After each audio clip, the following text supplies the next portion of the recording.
Go ahead, Shenk. Welcome in, guys, to another episode of the Shenk and Spence Show. I'm your co-host, Shenk. Got our great partner in crime here, Spencer, coming in our segment pretty soon. Let me step in. We're all rapid fire here for today on a beautiful Tuesday. How are you doing tonight, guys? What's up? We're rocking the blue, and just can't wait for the season, man. It's getting there, you know. During the summer, your goal is kind of to, you know, especially after the NBA Finals, it's to not worry about sports so that you have plenty of ammunition come September. You Absolutely. Know? There's no reason to... This is the worst time in sports. Every sports fanatic knows it, especially after the NHL Finals is over and the basketball Finals. Mm-hmm. It is all downhill from here. Dog days of summer are coming up. You know, it's my birthday tomorrow, so I'm excited about that. So, you know, that's something to look forward to for all you big cats and dogs out there. You could say how old you're turning, man. The big 2-4. Why not, 2-4. man? It's unbelievable, Shenko, because I'll tell you what, man, I'll be honest with you. I'm a July birthday. I know. But I was older than the rest of the kids that were in my grade. I think, were you the oldest or the youngest? I was one of the oldest. You were one of the oldest. So usually all my friends are younger. Yes. Because like each year my birthday would be in the summer, then they would be in the fall and winter, and you're actually one of my oldest friends, you know, which is awesome. It's great to have a guy, you know, more experience here on this podcast. Absolutely, man. I'm all about the experience game here, and you know, it's very humbling turning 24 tomorrow, and you know, you gotta enjoy every birthday for what it's worth. You only got, you know, so many birthdays in your lifetime. Yeah. You gotta enjoy that moment, and God willing, knock on that wood, man, for a lot of birthdays coming up, the sun, and it's gonna be a great time tomorrow. Obviously, I'm gonna be working, but it is what it is. Shenk and Spence is just getting started, though. You know, we're talking about our show. We have,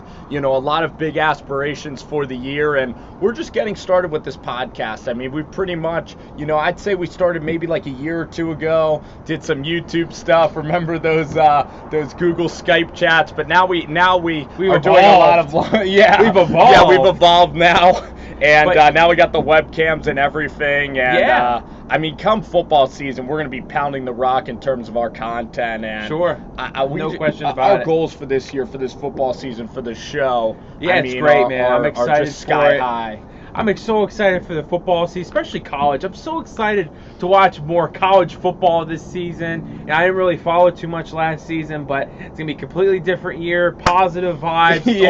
all positive vibes. Yeah, it's really exciting and get to be able to follow the great college football teams. I'm curious, Matt. Before we get started, we got to dive in to the NBA Finals. It just happened. Right, you know, before we jump into football, I wanted to ask why you love college football. I wanted to ask you when you got into it, but we'll save that for the end of our 25-minute podcast here. Of course, we got to jump right into this basketball, man, because we got to talk basketball, and then we can talk football all summer long. We got plenty of time to talk about that. We're still going to talk a little bit about basketball because the draft is coming up, free agency, but you know, NBA basketball, I don't know how much drama there will be in the summer. Last year, July 4th, Kevin Durant with all the drama, but absolutely we should put a bow on this season, Shenko. Yeah, it's in my opinion, one of the worst, you know, seasons I've ever seen as an NBA fan. You knew what the outcome was going to be the minute Kevin Durant signed in free agency last year, and it showed this year. I mean, Kevin Durant, you know, props to him. He played up big in these finals, 30-plus averaging points per game. Really, you know, elevating his game to a new level, playing against LeBron James, somebody who has even more experience than Kevin Durant. And this is the Warriors team that the way they lost last year, being down up 3-1 in the series, there's no way, chance in hell they're going to lose this series this coming year. And it showed it. It was too much for the Cavaliers to handle with Kevin Durant, Draymond Green, Klay Thompson, Steph Curry, the whole 9 yards. So there's no way for them to stop Kevin Durant and those boys from winning a championship. Well, you know what, Shenko? The first two games, I fought Tyronn Lue, and you can hear the fireworks in the background. It's going to be Flag Day coming up, and, you know, we support, of course, America here and all the fireworks people want. The point that I was really going to say, though, Shenko, is that if they were to play this series again, I think Cleveland would have a better chance. Like, games 1 and 2, I felt like Tyronn Lue had no idea what he was doing in terms of his substitutions. LeBron ran out of gas the first couple of games, and they just played so poorly in Golden State. And even last night, I mean, I know J.R. Smith was incredible, but even Kyrie and LeBron, they had wins in the second half.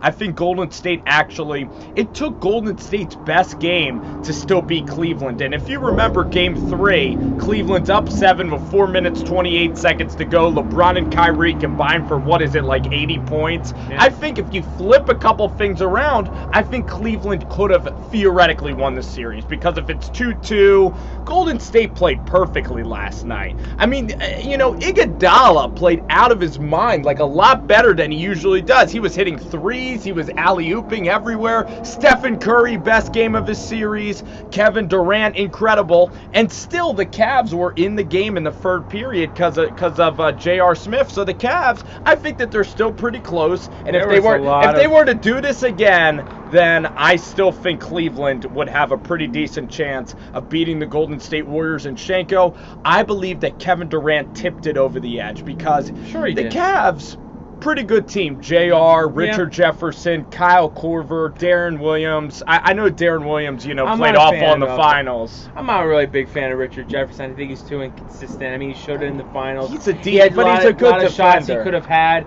Kyle Korver got into foul trouble early a couple games. Tristan Thompson finally played well. Kevin Love finally played well. But Kevin Durant made Golden State win this series. Without him, Cleveland would be champions. Cleveland would be champions. It would be a much competitive series. Yeah, and I gotta tell you, those referees were trying to fix Game 4. I know everybody was watching Game 4 of how temper flaring everybody was for Draymond Green, David West, Steph Curry, LeBron. Everybody was getting into it, and it was one of those things. That whole controversy. We didn't even talk about how the controversy with Draymond Green getting 2 technicals, which the first one was on Steve Kerr, and then it wasn't even spoken of on this scores table until the technical call. I think that the refs were saying, I don't want to be so obvious that we're throwing the game. That should have been an obvious. There should have been technical fouls for Draymond, and he should have been tossed out the refs, the game. by not throwing Draymond out of the game, they tried to make it seem like we're being objective towards the Warriors, maybe. Like, let's not make it so obvious that Adam Silver whispered, we need to have the game in Oakland because television dollars, that's where the NBA makes its money, is television dollars. I'll give the refs credit. Last night was officiated not horrifically. They actually let the much better in Game 5 than it was Game 4. Yeah, it was they actually lost a lack fair. of consistency in Game 4. A lot of questionable calls were There were going still a either couple way. offensive fouls on the Warriors that kind of irked me late in the game, if you remember. Like off the ball offensive fouls, but I mean, they let Kyrie call those play. types of calls all year though. For even a regular NBA season game, they're calling fouls on even J.R. Smith. You remember, and then Julie went to the line a couple times. Yeah, shoot a pair of free throws. And it's one of those things where the referees they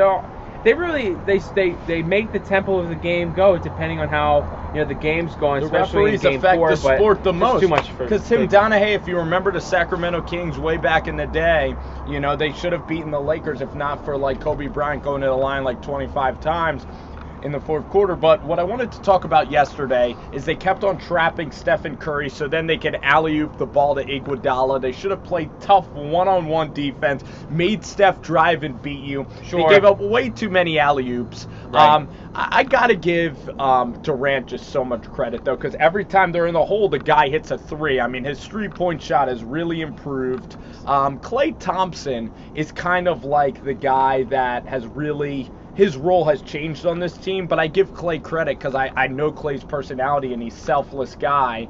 And when I look at this Golden State team, I mean, now they're 16-1. You might have to consider them one of the best teams of all time, although Cleveland was a very, very good team as well. That's definitely a topic up for discussion. We'll debate that, obviously, on another show. We can't talk about this all we can't time. talk about the show. I will talk more about the finals. I will leave you with this. What now that Cleveland, they lost in the finals again. They're 1-2 against the Warriors in the finals, and LeBron's 3-5 in the finals. Now it comes to a point where I'm not going to question his legacy of how great LeBron is. Does this loss tarnish his legacy? He's 3-5 in the finals. He's not really. And it could have been 2. It could have been 2-5 if Ray Allen missed one shot. Exactly. I mean, it's one of those things where he doesn't get the respect and the help he does deserve. That's why he always preaches about getting more help, because there's teams today having super teams, and I'm so tired of people talking about how LeBron. Well, I mean, you got to put it in this perspective. LeBron started this whole super team crap when he went to the Heat. You know what's the most frustrating thing? This is the argument that they say. This is the argument that they say for LeBron James. Miami was a 43-win team because LeBron and Chris Bosh weren't there. But they pretty much just took a flight and went there. You know what I'm saying? It's like, I know Golden State was assembled, but the Miami Heat, they pretty much called people on the phone, and they were free agents, and Bosh and LeBron went to Miami and formed. Sure. I think that's the exact same thing as the team already being there and forming. Now, the thing about LeBron James is, I'll be honest. Boobie Gibson, Mo Williams, that team, Ilgauskas, that wasn't like Oklahoma City's talent. And that's why people are so irked at Durant, because Kevin Durant had opportunities to beat this Golden State team, and they want athletes to feel really loyal.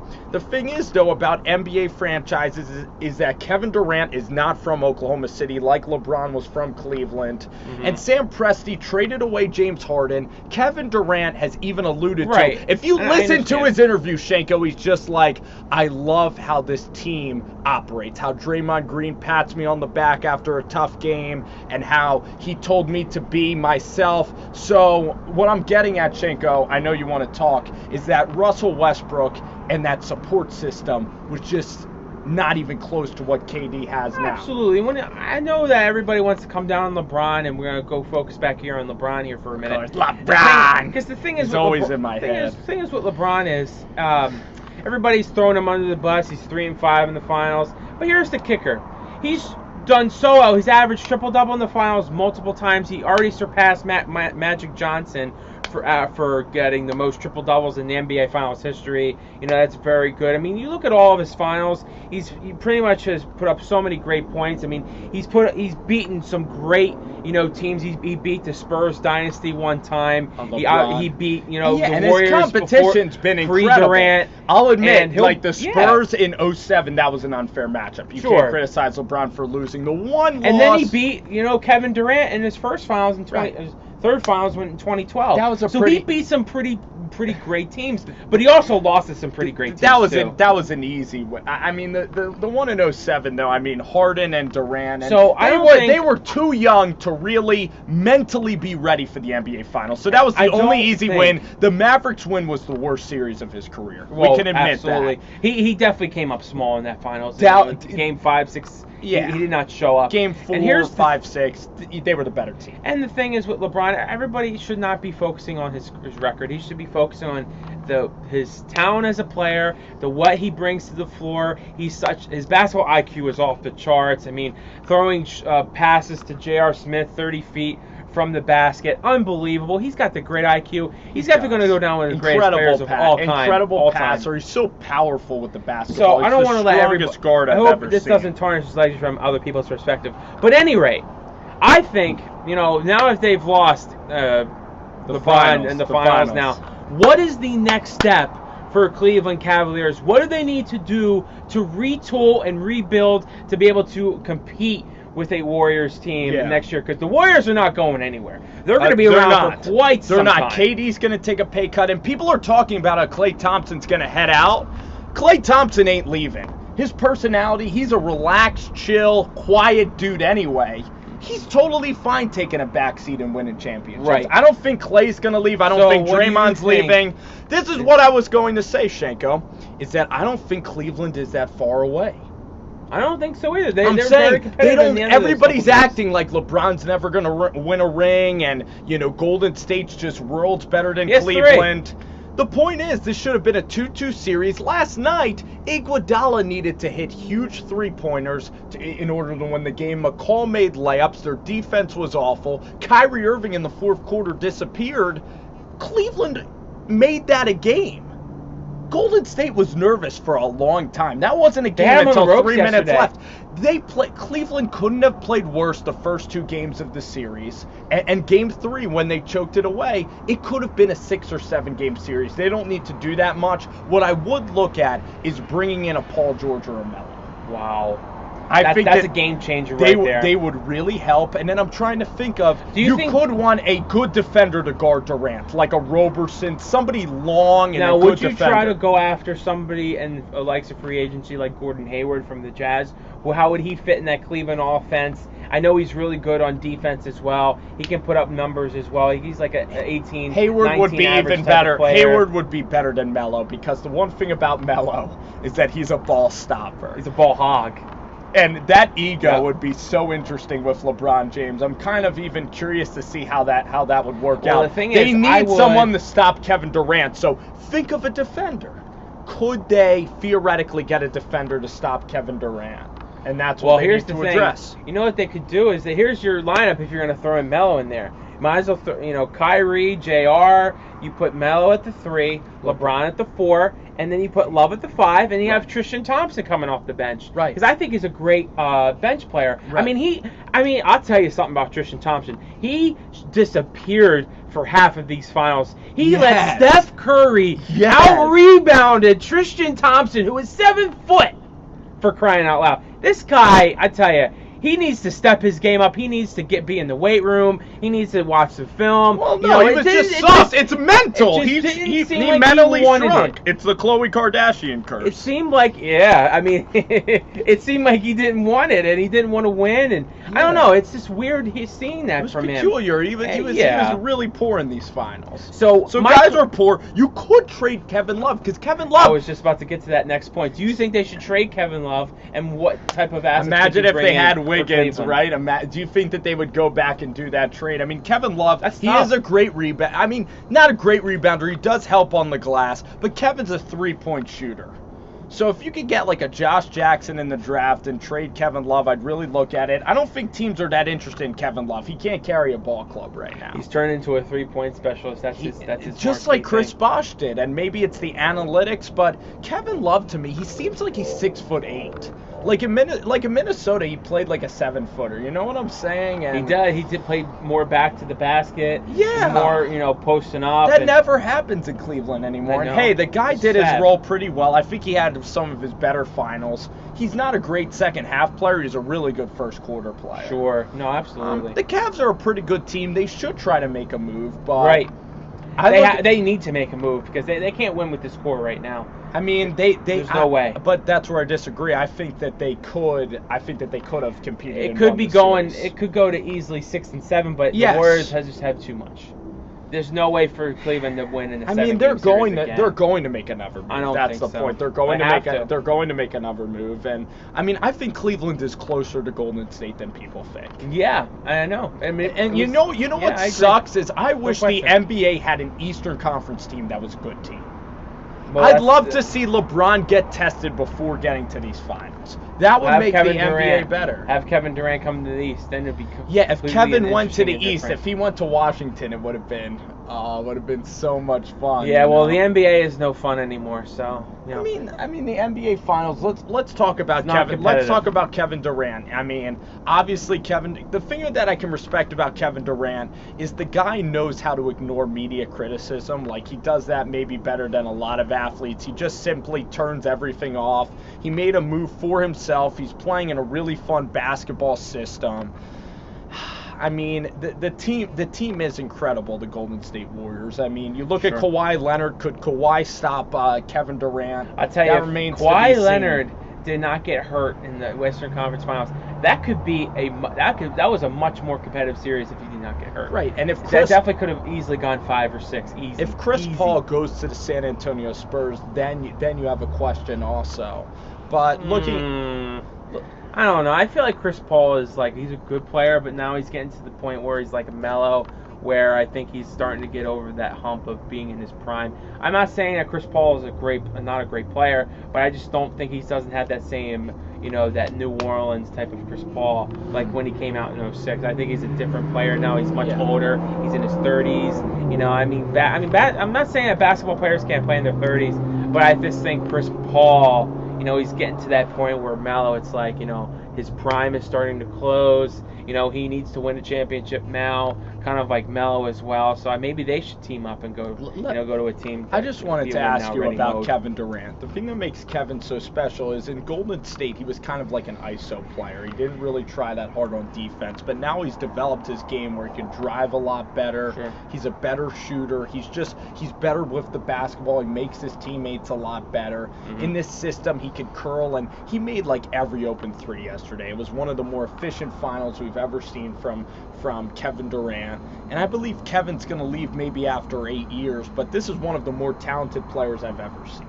I think he might be a top 5 talent that I've ever seen play the game of basketball. Well, he's definitely got all the tall. He's got all the gifts. He's got the size, the speed, the agility. I mean, same with LeBron too. They're much different build players. I mean, Kevin Durant's more of that lengthy type of player. More of a LeBron's shooter, more of that like perimeter build. guy. He's got that more muscular build to LeBron. Yeah, he can he's a drive. big guy. Kevin Durant can drive too. But for my money, I still would take LeBron because she's been there so many times. And I'm no disrespect to Kevin Durant because he's definitely definitely up there, top 5 in the best NBA players right now to date. And I think it's just they're both great players. Me personally, I just like the way LeBron plays. I just love his IQ. I just don't think that Kevin Durant has that basketball IQ like LeBron. It's really, I mean, obviously, Kevin Durant can elevate a team to another level too as well. But they're both. They're just both great players. The thing about LeBron that makes him different is that he's really the point guard of the team, and he makes everybody better. And Kevin Durant, he's never going to be a facilitator. That's always going to be Steph. That's always it could even be Draymond Green. Each players have pros and cons. I mean, LeBron can Not easily many drive cons to of- the paint. Not many. LeBron could score. The thing about Kevin is that Kevin's not going to be a point guard. He's not going to make his teammates as great as LeBron. The thing is, LeBron's problem is he'll drive to the paint and then he'll dish it out to like Richard Jefferson. Why not just put the ball up and try to make a score? Maybe it's a low percentage. LeBron's play, mistakes are correctable mistakes. Oh, Kevin's never going to be a facilitator. That's what makes King James so special, is that he's really the facilitator. He's really the point guard. What I was going to say, though, Shenko, is the thing about the NBA is if you're a fan of the Memphis Grizzlies or the Toronto Raptors, purgatory. I just don't understand why, purgatory. Well, I guess people like going to the games, but the NBA is the only sport where you have no chance of winning, where you really don't have a chance of winning a championship. They don't. So why even be a fan? You have no chance of the ultimate goal. I mean, we watched our team, our old 9-7 Giants. 9-7 Giants in 2007, Shenko. A team that was 0-2, a team that got blown out all over the season. That was a complete mess. Complete mess. I mean, you might as well say the same thing about the Eagles. How many times the Eagles fans have been, disappointed over the years of going to the NFC right, where they were the favorites. In the early 2000s. You mean when they were the favorites? They let their fans down. I mean, it's a kind of similar situation right now with the NBA. No, I'm saying, no, different. I'm saying my analogy is that the New York Giants, no matter if they were 9-7 or 10-6, no matter how awful they looked during the regular season, when you get to the playoffs, everybody has a chance for the ultimate goal. And in football, a 9-7 team, I believe 9-7, beat the greatest team of all time for a championship.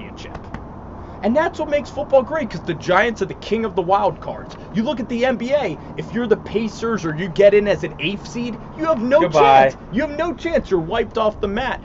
Look at the Nashville Predators in hockey. They were an 8th seed in hockey. Different. Baseball, pitchers get hot. Wild card teams can go all the way. In the NBA, the Memphis fans, the Toronto fans, you get to a certain level and then you're done and you're dead. Why put any emotional fortitude behind that? That's why teams lose in the NBA. They love their teams, man. I gotta give a lot of credit to those fans, man. And you know what people say about college basketball is that they don't like that it's an unfair tournament, that the best team doesn't always win. But I'd argue that's what's great about sports. I don't like the best team winning all the time. It's boring, and that's what you guys got during the NBA Finals is boring. That's why the NBA ratings are going to be continuing to go down, because nobody's going to watch it anymore. Until June, maybe. It's funny how we're going off in a tangent here with college basketball. No, I wanted to That's throw what this we in. do, man. I wanted to throw this in because we're having a great discussion here. Sure. I feel like if college basketball didn't have that one and done, where the players from the high school, they go to these colleges for 1 year and they say, "Oh, I'm done. I'm going to the NBA." I feel like college basketball loses its luster because why watch a player 1 year in college and then like, okay, then you go to the NBA and then you never hear from him again. So I feel like a lot of college basketball loses its luster, especially for me, because I don't really follow it because there's so many players to follow, which is great and all well and good, but you follow a player for 1 year and then you go to the NBA and you never hear from him again. So, I mean, your thoughts on that? Somewhat. Like, Tyus Jones is the perfect example. Sure. Remember him at Duke? He was so great. incredible. Yeah, the hero of the Final Four, the best player in the whole tournament, and then he went to the NBA, was drafted in the second round. Wolves. And where the heck is he now? You don't even know. Timberwolves. Yeah, exactly, Timberwolves. Tyler Ulis, a Phoenix Suns guy out of Kentucky, a good college player for 2 years. I'm going to say he's a Phoenix Suns guy. Oh, but Ulis was at Kentucky, right? Little guy. And he went to the NBA, and guess what? You never hear from him again. Nope. How about Henry Ellenson at Marquette? Like a guy who could have been a legend at college. Nick Stauskas, too. Great shooter for Michigan. Well, you've still heard about him, though. He was a really good shooter at Michigan. He shot the lights out in the NCAA tournament when he brought Michigan to that Sweet 16. I'm trying to think of guys that leave too early. A lot of people don't know where Peyton Siva. Yeah, Thomas Walkup left, but I'm trying to think a lot of guys don't know where Nick Stauskas is now. But he's with the Sixers. The thing is, though, he was at Michigan, though. Yeah. Let's talk about guys that at college, like, had an opportunity to just be incredible if they didn't leave early. Let's think of the bust in the NBA. Not Johnny Flynn, Rubio. You have, like, your Minnesota guys. Odin. Well, Greg Oden, he got injured. But you're absolutely right. Like the Tyus Jones example was the best one, or Quinn Cook, Shabazz Napier. These dudes are great in college. They leave too early. You don't hear from them again. That's true. Unless if you're like a really opponent fan of like a specific player coming out. Isaiah Whitehead, I think, like is you in the like NBA. Doug McDermott a lot. Yes. So he's a good three-point Well, specialist. Doug stayed in college for 3-4 years. Mm-hmm, and you respect that. How about this rule? If you go to college, you have to stay for 2 years. I think it'd be much more interesting. Yeah, because then Ben Simmons can go right from high school. Because Ben Simmons pretty much admitted, Shenko, that when he was at LSU, he didn't even go to his classes. Because it's like, if I fail, I'm out of here anyway. That's true. Like, why the heck am I even here? That's what Ben Simmons kept on saying when he was at LSU. If you're talented enough to go from high school, go from high school. But it's a shame, though, because you're going to college to get that degree, and what if you are not good in the NBA and then you have nothing to fall back on? So that's kind of a bad marketing play for Ben Simmons. Not even just Ben Simmons. And all these other guys. It doesn't make sense that these guys want to just throw away their career, professionally, and just, bank on their, great basketball skills are going to be great. Because there's a lot of great college players, but making that transition from college to the NBA, I'm not saying it can't be done, but, it's definitely quite a challenge to adjust yourself to the NBA game compared to the NCAA. I'm going to play devil's advocate with you, Shenko, okay? The thing, though, about guys that coming out of high school or going into college are top 10 picks is that they automatically, during their rookie contract, no matter what, I think they're guaranteed maybe $4 million. So if worse comes to worse and they're like Josh Selby and they bottom out and just stay in the D League their entire careers, they still have the financial ability to then go back to college they still would have those millions if they spend it wisely. Look at Marcus Lattimore, for example, of South Carolina in football. He tore his ACL, I think, twice in devastating ways when he could have gone to the NFL, and he got injured in college, and he was never able to make as much money in the NFL as he wanted. So the thing is, if you're drafted in the first round, and a lot of these college kids come from poor economic backgrounds, I think that it would be tough to pass up money. You know what I'm saying, Matt? Yeah, I can understand where you're coming from. And then with that money, it's different. If you fail in the NBA, hopefully your family will then tell you, with that money, go spend it to go back to college. But I'm talking about the players who, they have a great background, they come from a great family, and then they just want to throw everything away just to bank on their NBA career being great. I understand that there's some people who have unfortunate circumstances who, have a family who maybe a father or mother need help, they need a home, they need a new car, any type of accessory that they would need. I understand like those players what they're going through, but I'm talking about those players that everything is basically given to them, like everything that's I mean a lot of college basketball players are spoiled from their parents and whatnot, and I'm sure hey, there's a lot of things we don't know about behind closed things doors. Go but, down. I mean the thing is it's one of those things where show some pride, show some dignity in yourself. To be able to, do well in school because you're a college athlete. Yes. It's the NCAA. You got to do well in school, and you also got to make yourself great on the NCAA, game. You got to improve on both ways. Both. And because you should you got to be a well-rounded individual. Absolutely. And people in the professionals level, like coaches and scouts, they're going to respect that if you do well. Sure. And I mean, of course, like people are naturally going to go to other discussions about like whether people should get compensated. And that's kind of a discussion for another day, Shenko. Absolutely. It's your birthday, man. I hope that the year of 24 is an incredible year for you, Matt. And thanks, man. I do appreciate that. It's been fantastic having you on this podcast now for a couple of years, and we're starting to really update our channel. And man, oh man, let's make it a fun year, man. Let's be aggressive. Absolutely. Let's row the boat. And let's keep pushing every day. I mean, it's amazing when you're in your 20s how much you change every year, how much you mature every single year. It's pretty unbelievable. It is quite an experience to be able to go through. You just Absolutely. changed. Like, even as a 20-year-old, I was like, I'm not bragging, but I was just so different in so many ways. It's just funny how life can just turn in these years. So, all right, guys, a little deep message to send you guys out. But this was the Shenk and Spence Show for Facebook, for YouTube. We will see you guys on the flip side, talking some more football, more NBA. We'll be back in a couple of days. I'm Shenk. We'll see you guys. Peace.